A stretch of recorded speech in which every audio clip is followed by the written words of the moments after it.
In the wake of the COVID pandemic, across the food industry, producers and consumers are still adjusting to pressures that spiked prices and knocked traditional spending patterns out of whack. We've had a period where we've gone through once in 50-year inflation, right? It's impacted our cost structure.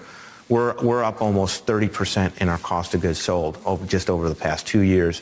If I dial back to the beginning of the pandemic, almost a third increase in our cost base, almost $3.6 billion, give or take. Even though high inflation, those historic highs we saw in the summer of 2022, have passed, they're still behaving and really weighing on consumers. When they're shopping, they're comparing prices more frequently. They're buying generic instead of name brand.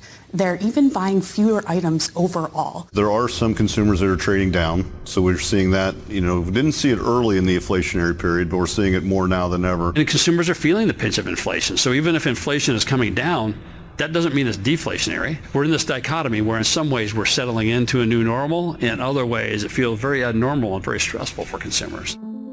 From 2020 through the early months of 2024, food prices soared 25% in the U.S., well above the 20% rise for consumer prices overall. Food inflation concerns dominated headlines. Every time Ohioans go to the grocery store, the Senate held hearings on shrinkflation, calling out industry players for reducing the size of their products without actually reducing the price. It's a challenge many companies have had to address. I think consumers understand that inflation is very broad-reaching and certain costs have gone up. Consumers want transparency.